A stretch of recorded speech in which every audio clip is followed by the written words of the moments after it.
Ahora obtendremos las aceleraciones del problema de leva con seguidor alternativo. El problema nos daba precisamente la información de velocidad angular y la aceleración angular.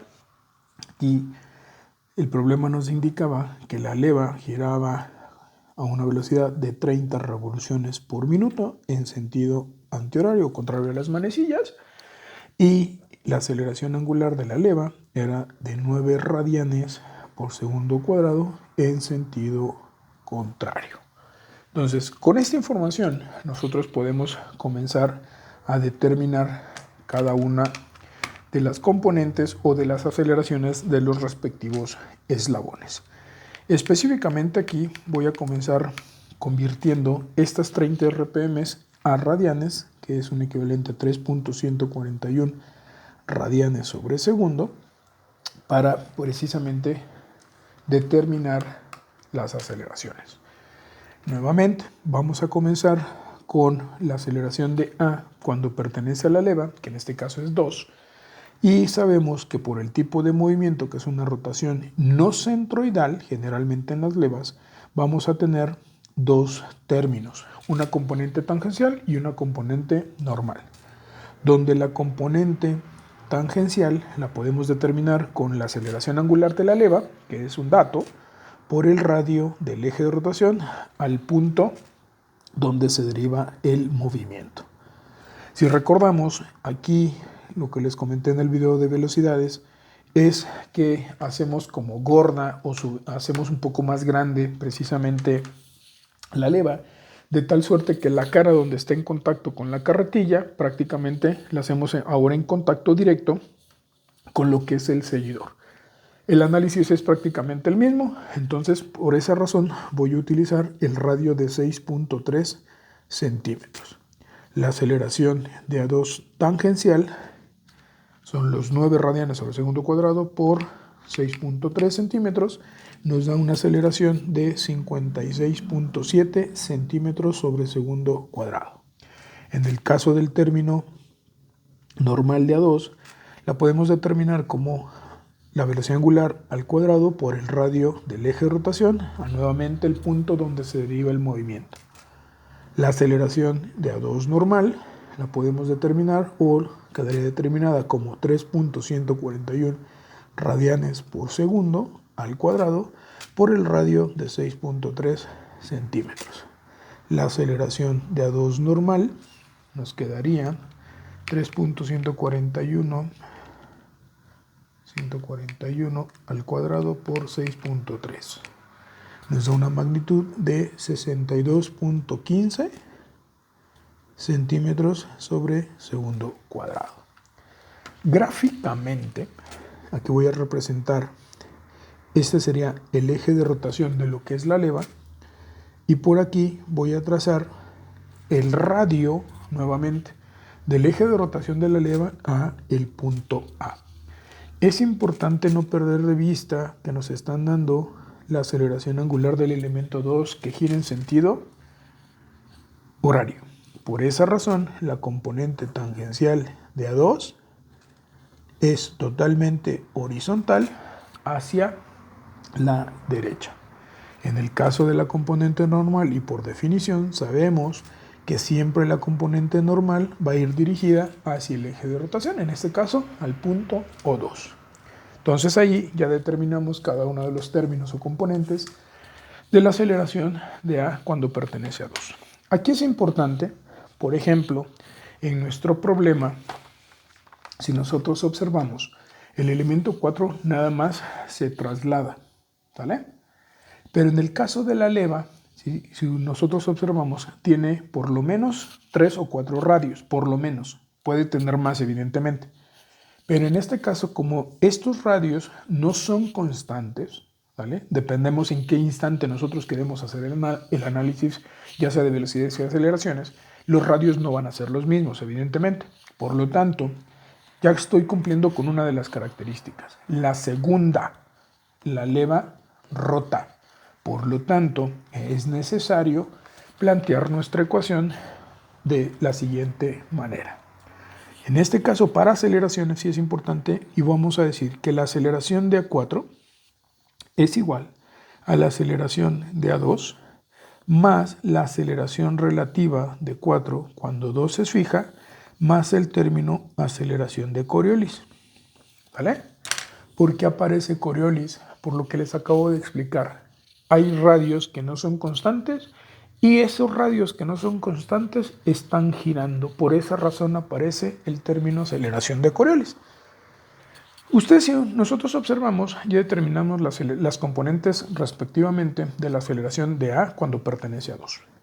Pero por el tipo de movimiento que describe lo que es el seguidor, que como les comentaba es un seguidor alternativo, desarrollo y movimiento de traslación, por lo tanto, puedo especificar o podemos especificar que su vector de aceleración solamente va a ir 90 grados y hacia arriba o hacia abajo. No descompongo en componentes específicamente por el tipo de movimiento que describe el elemento.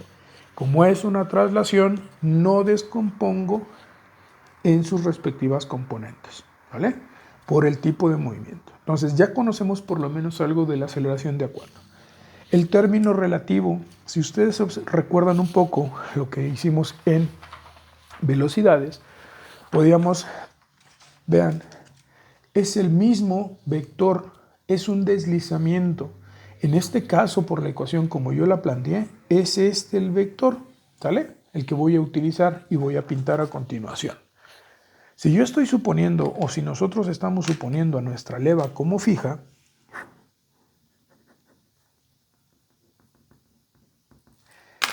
ese punto A solamente puede deslizarse sobre la cara precisamente de la leva, que en este caso este vector sería A4 cuando 2 está fijo. Nuevamente, si el seguidor precisamente fuese mi pluma, este nada más puede deslizarse de esta manera. ¿Estamos? Entonces puede ir hacia arriba o puede ir hacia abajo. Nuevamente, con la inclinación o con la dirección de 30 grados, que es precisamente la inclinación que tiene la cara de la leva. En el caso de la aceleración de Coriolis, como habíamos visto, es 2 veces la velocidad angular por la velocidad relativa de deslizamiento. Por como nosotros estamos proponiendo la ecuación, este vector de deslizamiento va a ser A4 cuando 2 está fijo. Y la velocidad angular, recuerden, es la velocidad angular del elemento cuyo radio no es constante y ese radio está rotando o el elemento rota. Por lo tanto, aquí vamos a utilizar al elemento 2. La aceleración de Coriolis va a tener una magnitud de 2. Aquí la velocidad angular hay que utilizarla en radianes por segundo y la velocidad que obtuvimos relativa nos dio una magnitud de 22.94 centímetros por segundo. Por lo tanto, ahora podemos determinar la magnitud del vector Coriolis. La aceleración de Coriolis, 2 por 3.141 por 22.94. Nos da una magnitud de 144.1 centímetros sobre segundo cuadrado. Cuidado con esta ecuación, ¿sale? Aquí si recuerdan en velocidades, déjenme pintarles otra vez mi diagrama. Este es el vector que voy a utilizar. Aquí observemos que este vector relativo va hacia arriba. Vean cómo tiene congruencia con la ecuación que estoy utilizando para aceleraciones. Tengo el relativo, ¿sale? Por lo tanto voy a utilizar este vector rojo, ¿sale? Que obtuvimos, y si se dan cuenta es prácticamente el mismo. Entonces aquí, vean, coloco precisamente este vector que se llama velocidad de A4 cuando 2 es fijo, y si recuerdan tiene una dirección de 30 grados. Esa es la inclinación que tiene la cara de la leva. Y la velocidad angular del elemento 2 nos indica que gira en sentido contrario a las manecillas del reloj. Nuevamente, vuelvo a colocar el sentido, en este caso de 2, Y a partir precisamente de este vector relativo, voy a girar 90 grados, vean, 90 grados en el mismo sentido que lleva la guía. Por lo tanto, el término aceleración de Coriolis iría hacia arriba y hacia la izquierda. Esta es aceleración de Coriolis. Ya conocemos su magnitud, ya conocemos su sentido. Su dirección la podemos determinar. En este caso sería 90 más 30 menos 180. Estos serían 60 grados. A continuación, voy a sustituir en esta ecuación cada uno de los términos o componentes de mi ecuación. Vean, en este caso, como yo propuse la ecuación o vi la necesidad de proponer nuestra ecuación, voy a comenzar trazando la aceleración de A4. Ojo, no la conozco. Esta es una de mis incógnitas. Por lo tanto, de la aceleración de A2 voy a comenzar a trazar ya sea su componente normal y después a 90 grados su componente tangencial. Aquí prácticamente puedo trazar primero la tangencial y después la normal, o primero la normal y después la tangencial. ¿Por qué razón? Porque de ambos términos ya conozco dirección, magnitud y sentido, entonces yo los puedo acomodar a mi conveniencia. Nos hacen falta dos términos. En este caso nos hace falta el término relativo y el término aceleración de Coriolis. Nuevamente, no conozco y no puedo conocer a mi resultante porque es mi incógnita. Cuando tengo este tipo de casos que no conozco a la resultante, voy a mandar un término desconocido al final, que en este caso, el término desconocido que tenemos es la aceleración relativa o de deslizamiento. ¿A qué me refiero? Que donde termine o donde esté la resultante de A2, ¿vale? En la punta va a ir la cola del vector de aceleración de Coriolis. 90 grados de la aceleración de Coriolis va a este término relativo, y este término relativo que no conocemos debe de cortarse o intersectarse las puntas con mi resultante, ¿vale? Nuevamente, si no conozco a mi resultante, mando mi término desconocido al final. Si fuese al revés el caso, que la aceleración resultante si la conociera, evidentemente voy a mandar o debemos de enviar un término conocido al final de nuestra ecuación. Entonces, nuevamente, aquí me veo en la necesidad de trabajar con una escala de aceleraciones. Aquí, otra vez, la escala de aceleraciones es a conveniencia. Ahí depende de qué tan grande o qué tan pequeño queremos hacer nuestros vectores. Entonces, aquí vamos a evaluar prácticamente entre la magnitud más grande, que es la de Coriolis, y la magnitud más pequeña, que es la tangencial, para poder determinar con qué escala vamos a trabajar. Por ejemplo, puedo trabajar con una escala de 1 a 7, no pasa nada. Nos quedan vectores de muy buen tamaño, de 8 centímetros y de 20. Entonces aproximadamente podemos trabajar con esa escala. Voy a trabajar entonces con una escala de 1 a 7. Por lo tanto, de la aceleración normal me va a quedar ese vector de 8.87. Lo puedo manejar como un 8.9 centímetros, no pasa nada. Y del tangencial, un vector de 8.1 centímetros. Y finalmente el de Coriolis, un vector me da de 20.58, lo puedo manejar de 20.6 centímetros. Entonces, de esa manera elijo o elegimos o podemos elegir o pueden darse una idea de cómo elegir precisamente su escala, ¿vale? Entonces, a continuación vamos a graficar nuestra ecuación en este orden. Entonces, vamos a comenzar a trazar precisamente nuestra horizontal de referencia. Si recuerdan, a partir de la horizontal generamos propiamente nuestra gráfica. Entonces, voy a comenzar a trazar mi horizontal. nada más de referencia para partir de ella o de la misma poder generar mis vectores absolutos. Recuerden, podemos precisamente colocar nuestra hoja en cualquier posición. El chiste es precisamente tratar de que toda nuestra gráfica quede sobre la misma hoja o dentro del mismo plano de trabajo. Entonces aquí voy a trazar nada más una horizontal como mera referencia. Denme un segundito.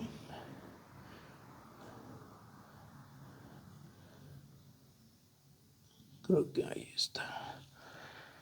Entonces, comienzo trazando mi horizontal de referencia. Ahí está. Entonces, a partir de esa horizontal de referencia, voy a elegir un punto de manera arbitraria. Entonces, voy a comenzar a trazar aquí. Ahí se lo denomino, acuérdense, origen de aceleraciones. A partir de ese punto, si recuerdan, debemos de comenzar trazando mi vector aceleración de A4. Pero como no conocemos cómo se mueve, solo sabemos que es un vector totalmente vertical a 90 grados o a 270 grados, como ustedes lo quieran representar, nada más voy a trazar o voy a generar aquí su línea de acción. Entonces, sobre esta línea de acción que estoy trazando, ¿vale?, debe de aparecer mi término aceleración de A4. Ya tengo mi primer vector trazado. A continuación voy a trazar mi vector aceleración de A2 normal. Si ustedes recuerdan, en este caso la normal, por la posición que tenemos, va totalmente vertical hacia abajo, ¿sale? Este vector, por los datos que yo manejé, a conveniencia si lo quieren ver así, es un vector que me debe de medir 8.9 centímetros. Entonces, a partir de el origen, por ser una componente de un término absoluto, voy a trazar 8.9 centímetros. Entonces, este vector, vean, este vector se va a llamar aceleración de A2 normal. A 90 grados de esta componente normal y en el sentido que lleva la aceleración angular, si recuerdan, la aceleración angular nos indicaba el dato del problema que iba en sentido horario, por eso lo estoy trazando, la voy a trazar hacia la derecha. Este vector tangencial debe de medir 8.1 centímetros por la escala y los datos que obtuvimos. Entonces, 8.1 centímetros, totalmente horizontal, ahí está. Acuérdense, entre normales y tangenciales hay 90 grados. Y aquí, si así lo desean, nada más como referencia, pueden ustedes trazar o generar su resultante. Como es una suma vectorial, la suma de esas componentes normales y tangenciales o tangenciales y normales nos da como resultado precisamente un vector resultante. Entonces, este vector resultante lo puedo llamar que es la aceleración de A2 resultante, la suma de estos dos componentes. Les digo, esto es opcional, en muchos casos les puede servir para seguir trazando. Entonces, ya tenemos prácticamente nuestros tres componentes. Aquí lo que yo les comentaba, en la punta de este caso de A2 va a ir la cola del vector aceleración de Coriolis. Si nosotros recordamos, se los pongo, vean cómo va a venir Coriolis, ¿sale? A 60 grados. Por lo tanto, voy a colocar mi transportador en la punta de nuestra resultante, ahí está, y voy a marcar 60 grados, ¿sale? 60 grados, y este vector ya conocemos su magnitud.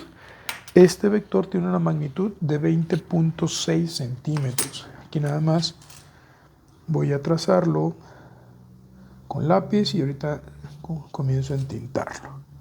Entonces, este vector lo sigo proyectando porque son 20.6 centímetros.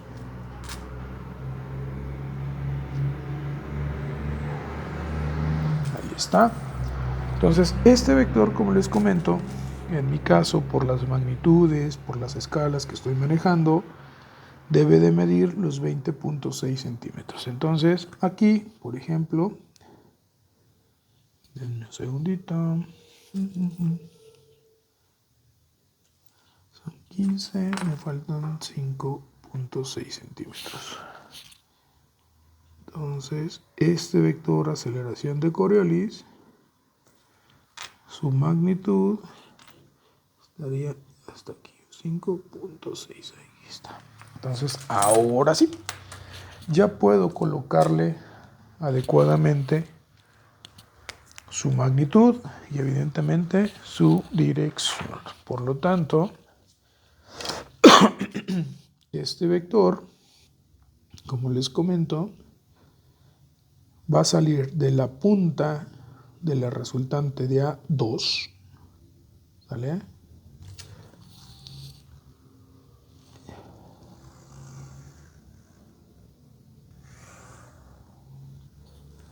Este vector es el vector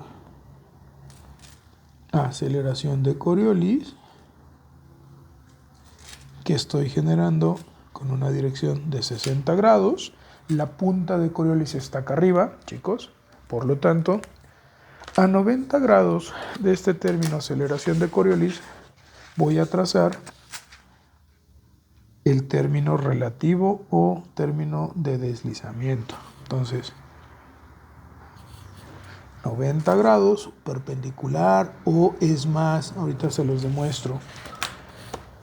Ya tengo en este caso su perpendicular y ahorita les voy a explicar también de qué otra forma se puede obtener. Entonces voy a proyectar hasta cortar la vertical. Entonces en este caso nada más voy a extender la vertical hacia arriba y de esta manera estamos encontrando lo que es la línea de acción, la magnitud y el sentido propiamente del término aceleración de A4 o del seguidor. Entonces, en este caso voy a trazar el término relativo, vean.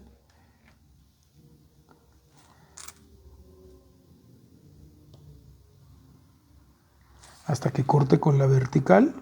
Este vector se llama A4 cuando 2 es fijo. Y de esa manera ya nada más coloco el sentido y la magnitud del término aceleración de A4. Entonces, en este caso, A4, realmente su aceleración va hacia arriba. Vean, este es A4. Aquí lo que yo les comentaba, o que trato de comentarles, por ejemplo, voy a trazar nada más como referencia, porque por ahí tienen muchas inquietudes, es decir, profe, siempre va a ir Coriolis perpendicular a lo que es el relativo. La respuesta es sí. Entonces en este caso voy a trazar nada más un horizontal de referencia, nada más ahí. Ahí está la horizontal de referencia. Entonces, si lo quieren hacer ya sea a 90 grados de Coriolis el relativo o respecto a esta horizontal que acabo de trazar, si yo coloco mi transportador en la punta de Coriolis, va a salir que este ángulo debe ser a 30 grados. ¿Vale? 30 grados. O perpendicular a lo que es Coriolis. Entonces, ¿por qué les digo esto? Porque aquí yo tengo un ángulo de 60 grados, ¿vale? Este ángulo de 60 grados, ¿están de acuerdo conmigo? Es el mismo que yo tengo acá. Entonces, 90 menos 60, este ángulo es de 30 grados. ¿Estamos? Entonces, de cualquiera de esas dos formas, nosotros podemos representar, podemos ubicar precisamente ese vector, podemos trazar el vector relativo, vean, 60 grados también, ¿vale? Entonces, si aquí hay 60, si yo trazo mi horizontal, nada más como referencia, debe de haber 30 grados hacia acá, ¿vale? O, de manera más práctica o fácil, perpendicular, ¿vale? Finalmente, lo que tenemos que hacer aquí, como nos preguntan la aceleración de A4, pues es medir precisamente este vector. Este vector de aceleración de A4 mide 10.1 centímetros. Sí, 10.1 centímetros. Entonces, voy a pintar aquí la aceleración de A4, 10.1 centímetros. Si recuerdan, trabajé con una escala para aceleraciones de 1 a 7, si no estoy mal, sí, de 1 a 7. Entonces debo de multiplicar por 7, por lo tanto la aceleración de A4 real, déjenme llamarlo así, serían 70.7 si no estoy mal. Entonces 10.1 por 7, 70.7 centímetros por segundo cuadrado. En ese caso iría totalmente verticalmente hacia arriba, ¿vale? Y de esa forma se resuelven este otro tipo de problemas en el caso de levas. Saludos.